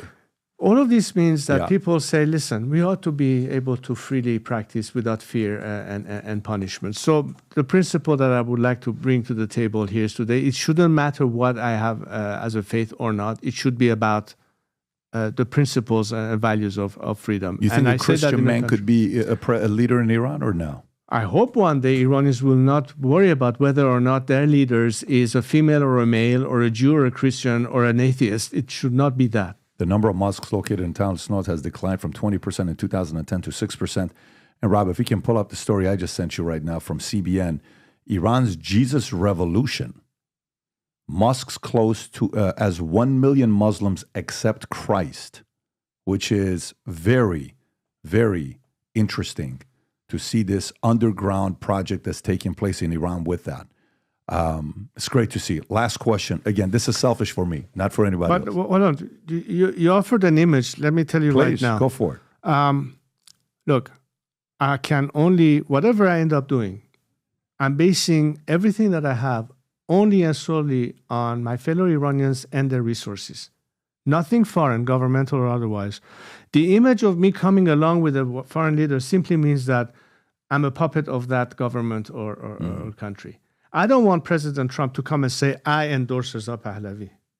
I need President Trump and say, I will stand with the Iranian people and on their side and help them succeed. He's already said that. Okay, but that's halfway. As I said, the components of maximum support is missing. If that is added, fair enough, Mr. President. We're not asking you to go beyond that. The rest is on us. But at least you've given us a real chance for succeeding. I think he's done that. Well, let's see. That's the question. No, I think he's done. He's already done that. Maximum pressure, yes. Maximum support was not really existent. We need to build that into the equation. Maximum support. More direct support for the Iranian people. Give them the money. A chance. It could be technology. It can be communication. Well, it could be many Elon things. can give Starlink and those types of things. Well, that can happen. It's under his watch. I mean, look, you can easily sanction. You can easily remove some of the restrictions that exist, so we can better help. This is a matter of policy. Did you see the story that just came out 45 minutes before we started the interview? I don't know if you saw the story or not. Literally just came out from New York Post 45 minutes before you walked in. Iran claims it can build nukes, threatens Israel and U.S. with tooth-breaking retaliation, 10-12 Eastern Standard Time. I think we started after that at 11 o'clock. Go a little low, Rob. So Iran claimed it could build a nuclear weapon as supreme leader on Saturday, threatened the U.S. and Israel with tooth-breaking response to Israel's strike on Iranian military legend. Ayatollah Khamenei spoke with students ahead of the anniversary of 1979 seizure of the U.S. Embassy in Tehran. The enemies, whether the Zionist regime or the United States of America, will definitely receive a tooth-breaking response to what they are doing to Iran and the Iranian nation and to the resistance front. And he continues, if you go, this is at 85 years old, go a little lower, Rob, if you could. And the comments came after a day of a top advisor issued a warning about Iran's nuclear capabilities. Advisor Kamal Gharazi said Friday the country could alter its policies on using nuclear weapons if the threat seems big enough. Go a little lower. If an existential threat arises, Iran will modify its nuclear doctrine. We have the capability to build weapons and have no issue in this regard, he said. Your thoughts on this? Yeah, this was yesterday, and he basically said we're only limited by a fatwa that has forbidden us to go towards that direction. In other words, we can change that any time. But in that context, let's remember one thing.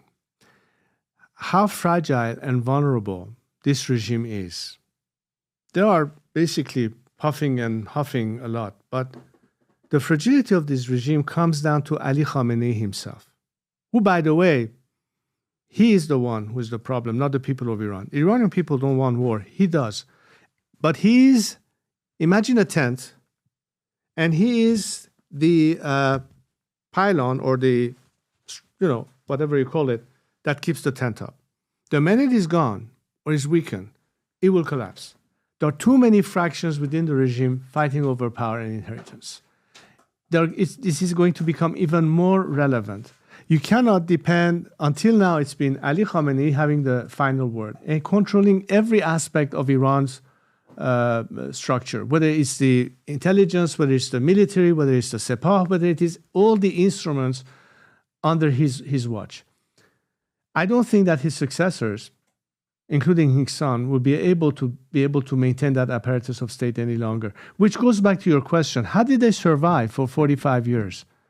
Because this has been, and unlike the Soviet Union, who, by the way, had several different leaders, from Leonid Brezhnev all the way to the last one being, of course, Mikhail Gorbachev, before Yeltsin finally came in. Iran has had only one leader since Khomeini, and that was Ali Khamenei. So you're talking about an absolute religious dictatorship under the control of one ultimate man at the top of the pyramid. That will collapse eventually. So these are opportunities that will present itself to the Iranian people. They will also understand what I was arguing earlier, that this regime will continue.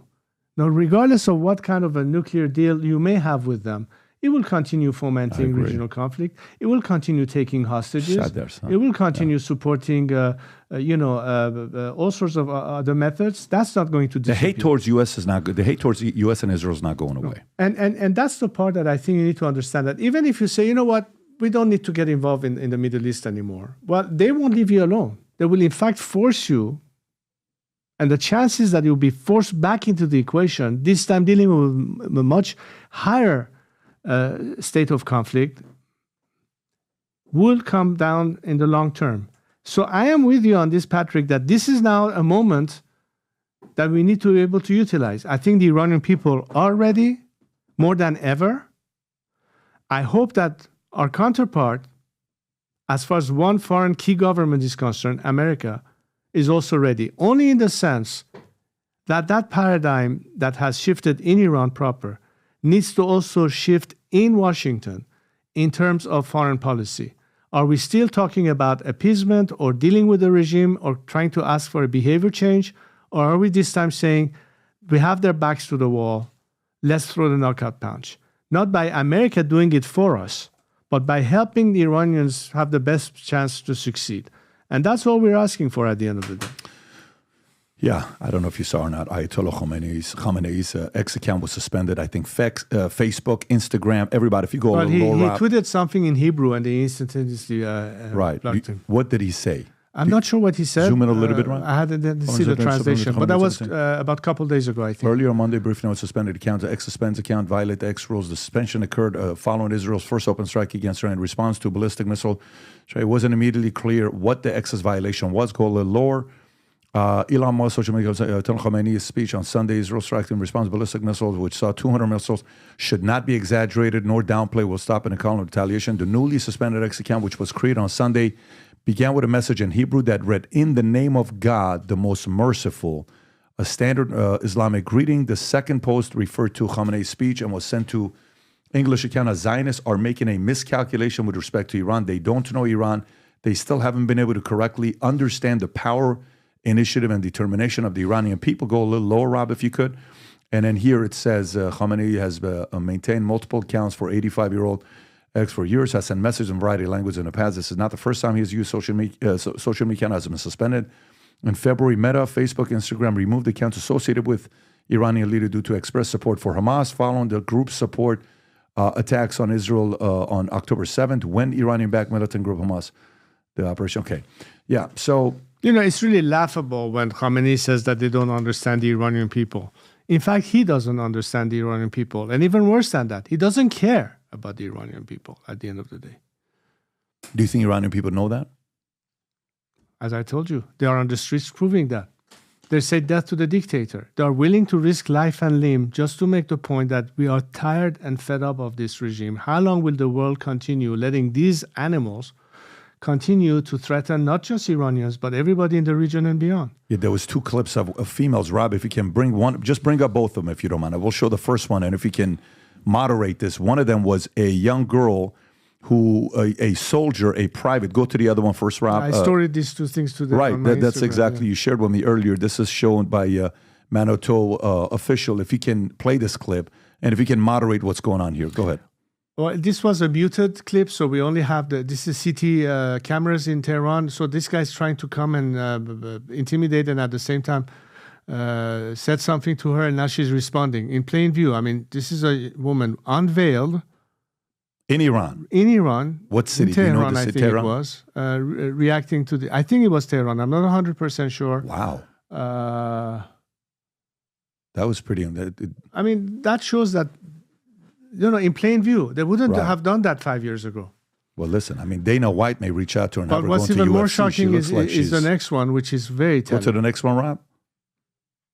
So this is in a university in Iran. And these are girls filming it from the window. The campus security, she probably was not wearing a hijab. Not only did she not put back her hijab, she took her clothes off in plain view. Look at her.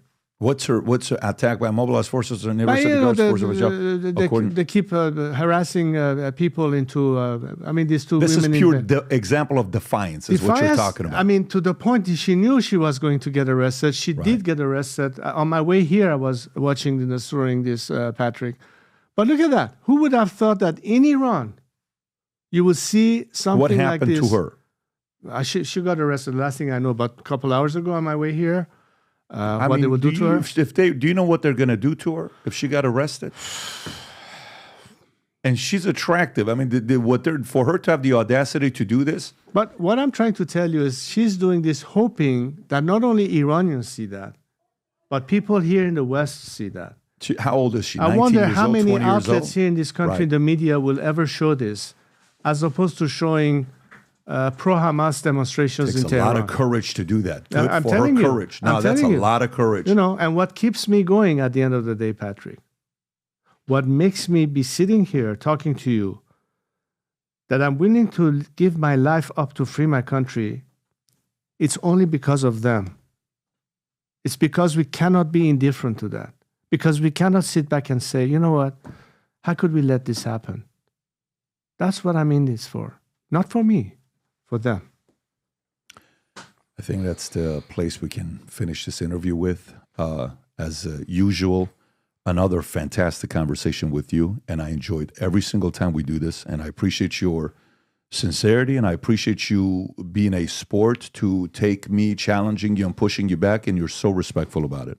That's very admirable, and I think in moments of tension, that shows the examples of if you ever put in a position like that, you're going to be able to handle the criticism and all the challenges that comes with it. And I applaud you. Well, you know what, Patrick, it. I always encourage criticism because I think if everybody had the same mind, it would be so stale at the end of the day. Even water, if it remains stale, it will ultimately become. But it's not. It's we not need to something people constantly like. challenge. It's not something people that like, and you're a gamer. Well, you won't have a it. problem. That problem with me. No, I respect it. I enjoyed that. Tremendous respect for you. Thanks again. Thank you, Patrick. Take care, everybody. Bye-bye, bye-bye. If you were interested in this topic with Crown Prince Reza Pahlavi, odds are you're Middle Eastern, maybe you're Iranian, Armenian, Persian, maybe you're living in the Middle East, or maybe you're an American that wants peace in the Middle East. The last 13 years, I wrote this book called The Academy. It's a very interesting thing. I talk about his father. I talk about moments why the revolution took place with this character named Asher, who is half Assyrian, half Armenian, and he gets recruited to the secret society. And the villain in the book is the former deputy director of Savak, who is in the book breaking down why the fall of Iran took place, what mistakes that were made. And very interesting what happened when I wrote this book. I never wanted to publish this book until I finished building my insurance company. I published a couple months ago. Something very strange happened when I was at the tail end of finishing this book. I get a call from somebody saying the former deputy director of Savak wants to have a call with you. I said, the former who? Deputy director of Savak. They don't know the villain is in this book. That person had read the book. I have a Zoom with the deputy director of Savak. He reads the book, calls me back immediately. I need to have another part 2 with you. Did you write this book about me? Am I the villain in the book? I need to come and meet with you face to face. He comes to my house. My dad meets him. My wife meets him. We have an 8-9 hour meeting together at the house because of what perspective he had that caused Iran to fall. Some of that is documented in this book. Again, this is a fiction book based on true stories. If the topic of Iran, the revolution, leadership interests you, I think you would really enjoy reading this book, The Academy. You can go to Amazon or a QR code here to order the book. I look forward to having you read it and posting a review on Amazon because I read every single one of them. Enjoy the read.